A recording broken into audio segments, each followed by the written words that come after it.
deixando o seu joinha, que vai mudando tudo aqui pra gente. E quando o Pavi não tá, né, eu gosto de entregar o presente para ele. Ó, Pavi, conseguimos bater ali os 8.000 likes, que é a média que a gente tem conseguido bater quase todos os dias por aqui, mostrando que essa audiência que chega, né, na expectativa de vê-lo por aqui, também deixa o seu like para fazer com que esse trabalho chegue cada vez mais longe. Walter, eu queria que você contasse para a audiência que não conhece e não sabe da história, a questão, por exemplo, só para a gente entender a importância do civil, salvando o civil do povo pelo povo, numa questão envolvendo, por exemplo, a iluminação dos pontos de resgate. Walter, conta essa tua saga, essa tua jornada diante dessa situação envolvendo, repito, os pontos de resgate aí onde você está, na querida e bela Porto Alegre. Walter. Pitoli, nós sabíamos que 48 horas depois das chuvas que caíram sobre as regiões central e da Serra do Rio Grande do Sul, essas águas iriam chegar em Porto Alegre. Nós fomos avisados que haveria uma enchente, mas nunca ninguém conseguiu imaginar o tamanho dessa enchente, né? E a velocidade com que a água subiu. De tal sorte que na zona norte aqui da cidade, as revendas de carros, de veículos, por exemplo, não conseguiram tirar nenhum. O aeroporto de Porto Alegre está alagado. Vamos pegar a Localiza, por exemplo, está com 800 carros embaixo d'água. 800 carros. E nesse contexto as pessoas ficaram todas embaixo d'água.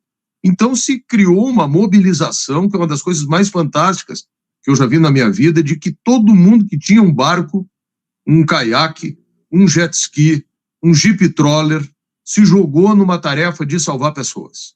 E entrou para dentro d'água e foi para dentro de 3, 4, 5, 10 bairros aqui, que estavam alagados naquele momento, e um bairro onde fica perto da Arena do Grêmio, que se chama Humaitá e Navegantes. Esse bairro parecia uma Veneza brasileira, de tanto barco que tinha, né? Barco indo para lá, barco vindo para cá, e aí nós fazíamos isso durante o dia, partindo de 2 ou 3 pontos. Esse aqui é um filho da enchente, ó, que eu adotei, ó. Tá, chegou aqui em casa. E aí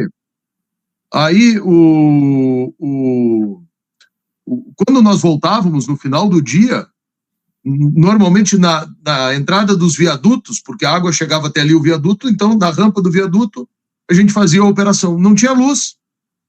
Então agora aqui no sul está escurecendo 5:30 da tarde, né? E aí tinha que se operar no escuro. Por sorte, nos primeiros dias ainda não estava frio. Até quinta-feira da semana passada não estava frio ainda. Hoje está 10 graus aqui. Até quinta-feira estava boa a temperatura.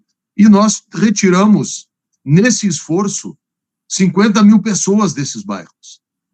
E essa operação foi feita toda ela no escuro, de noite. E aí no segundo dia, eu disse o seguinte: poxa, será que o Exército não tem, as Forças Armadas ou a Defesa Civil, um depósito que tem aqueles equipamentos que é um gerador com um poste, com 4 refletores em cima? A resposta é que eu acho que não tem, porque, né? Aí eu disse para o Pitoli, a gente precisa fazer uma campanha. A gente precisa fazer uma campanha de criar pontos de luz, né? Vamos dar essa campanha o nome aí de Gênesis 1, versículo 3, né? E Deus disse: faça-se a luz, e fez-se a luz. E vamos pedir que nos ajudem. E as pessoas nos ajudaram. Não foi muito recurso, mas foi o suficiente para que nós iluminássemos os pontos de resgate de noite.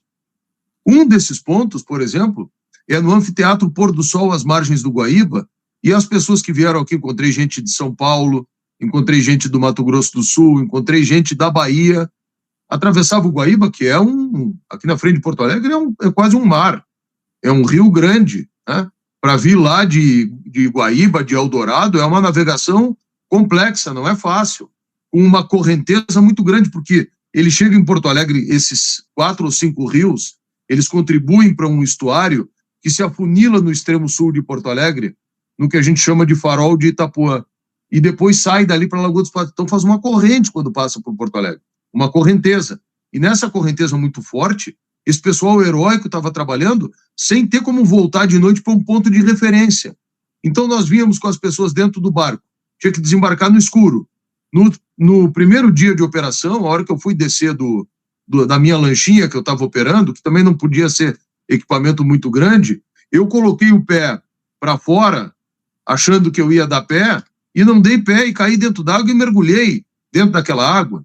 Água podre, né? Porque imagina que nós estamos lidando ali com uma água de enchente que mistura tudo. Mistura esgoto, mistura absolutamente tudo. Tanto que eu fui, como a maioria das pessoas que teve esse contato, para fazer tratamento de leptospirose, e nessa história de salvar os bichinhos também, né? Porque entra uma segunda fase, aí tomei mordida, aí vacina para tétano, vacina para raiva, então estou tomando todas essas coisas, mas a gente fez essa campanha, e agora esses equipamentos, Pitoli, eles vão servir para uma segunda etapa, que, aliás, um deles já serviu para isso, que é iluminar os locais de acolhimento, né, que são ginásios, igrejas evangélicas improvisadas, dentro dessa rede de solidariedade que está acontecendo aí, de distribuição de quentinhas, de ter médicos à disposição para atender as pessoas, de diversas especialidades, psicólogos, veterinários. Então, esses equipamentos agora, nessa segunda etapa, eu tenho aqui a relação de quem eu cedi, que eu apelidei essas pessoas de os nossos obreiros da luz, né? E esses obreiros da luz, numa segunda etapa, eu recolho esse equipamento com eles e nós vamos iluminar esses outros locais aí. Parabéns, eu agradeço. E quero dizer o seguinte, eu só consegui uma dificuldade muito grande, só agora, sexta-feira, que vão chegar os geradores para nós de Manaus. Dizem que vai chegar amanhã, não sei que horas. E a gente até agora conseguiu manter esse trabalho graças ao teu esforço e às baterias Tudor aí de Bauru, né, que nos cederam 30 baterias e a gente comprou os LEDs, comprou tudo que é LED que eu encontrei por aqui, eu comprei. Aqui numa serralheria que se chama Serralheria Partenon, o pessoal fez os tripés, os suportes para nós, e nós montamos as luminárias e fizemos esse trabalho de luz. Bom, o Walter, estamos juntos. O Walter, eu queria te entender do ponto de vista da geografia, do desenho do estado, porque chega a informação para a gente que o nível da água da Lagoa dos Patos está subindo ainda, né? E a enchente, por exemplo, agora chega a cidades como Rio Grande, entendo que é no extremo sul, e São José do Norte, ambas, né, no sul do estado, que estão sofrendo com o aumento do nível da lagoa, né? O que significa o seguinte, que ainda desce água da região serrana, desce do Vale do Taquari, que passa por Porto Alegre, que passa pelo Guaíba, que chega à Lagoa. É esse o movimento ainda, Walter? Esse é o movimento porque só tem um canal de saída, né? Que é lá embaixo. Foi uma das maiores obras de engenharia, eu acho que do início do século XX, os moles da Barra de Rio Grande, que foi uma estrutura de pedras que avança 2 quilômetros para dentro do mar e que domou, entre aspas, assim, a barra da Lagoa dos Patos e que fez e permitiu que se criasse o superporto de Rio Grande. Aliás, hoje é um diferencial competitivo para menos no Rio Grande do Sul, porque nós só temos um porto, que é esse porto. Santa Catarina, por exemplo, nós tem 5 portos operacionais aí, né? E o Rio Grande do Sul tem esse porto da Lagoa dos Patos. Aliás, uma curiosidade, a Marinha mandou para cá o seu navio Aeródromo São Paulo, acho que é o nome, né? Atlântico? O São Paulo era o anterior. O Minas Gerais, depois São Paulo, agora.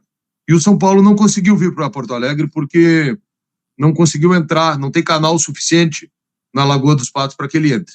A Lagoa dos Patos ela é muito extensa, acho que talvez a maior lagoa do mundo, parece que é isso, só que ela, na média, ela é muito rasa. Então o canal de navegação é um canal, me parece que de 6 ou 7 metros. Eu até já fiz essa viagem num barco da Marinha há uns 4 anos atrás, num rebocador que se chama Mearim. E o navio Atlântico não conseguiu. Então ele está lá parado em Rio Grande e não vai conseguir vir para Porto Alegre. Eu fico pensando o seguinte, sem querer criticar, mas apenas para perguntar, será que o pessoal não sabia disso antes, de deslocar do Rio de Janeiro, essa estrutura? Eu sei que o propósito é de ajudar, mas essa estrutura mastodôntica para chegar ali e não conseguir subir é estranho. Enfim, eu falo, Walter, tem um amigo que diz que de vez em quando é bom sentir aquela estranha sensação do raciocínio. De vez em quando é bom sentir. Aliás, quem usava essa expressão era Delfim Neto, numa aula de pós-graduação numa grande universidade de São Paulo, ele falava, olha, agora vocês vão sentir a estranha sensação do raciocínio. Tem gente que não tem essa Ótima sensação. essa frase.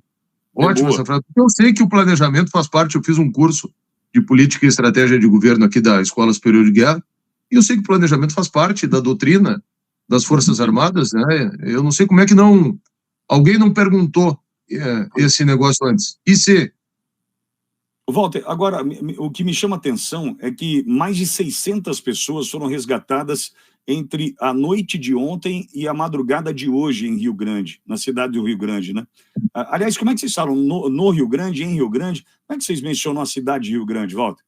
Eu costumeiramente falo em Rio Grande. Em Rio Grande. Então, em Rio Grande. Em 600 pessoas em Rio Grande resgatadas entre noite e madrugada. Será que estão estruturados para isso lá? Porque know-how para isso vocês já adquiriram, né? Ninguém está estruturado, infelizmente, para isso. Nem Porto Alegre, tem mais de 60 mil flagelados em Porto Alegre hoje. Tem flagelados em São Leopoldo, tem flagelados... Cidades da região... Porto Alegre é uma cidade com 1,5 milhão de habitantes, mas tem 6 milhões de habitantes na região metropolitana de Porto Alegre. Né? E cidades como São Leopoldo e Canoas foram duramente atingidas, Gravataí também, Cachoeirinha também. São cidades geograficamente em locais diferentes, uma margeia o rio Gravataí, a outra margeia o rio dos Sinos. Né? São Leopoldo e Novo Hamburgo, que também tem flagelados, é o rio dos Sinos, que também vai desembocar no Guaíba. Ninguém está preparado. E o problema todo é esse, assim, a gente tem que deixar certas hipocrisias de lado. A gente está vivendo pela primeira vez na história do Brasil, uma circunstância em que nós temos refugiados.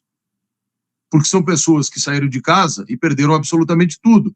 Não deu tempo de pegar nada. Saíram, as que eu resgatei, com uma mochila ou uma sacolinha. Com o que deu para pegar dentro. Com o que deu para pegar dentro. Então foram para ginásios. Quanto tempo essas pessoas vão ficar em ginásios? Aí já tem um problema que o prefeito Sebastião Melo falou e foi acusado de preconceituoso. Que ele disse que não queria pessoas com condenações e tornozeleiras eletrônicas nesses locais.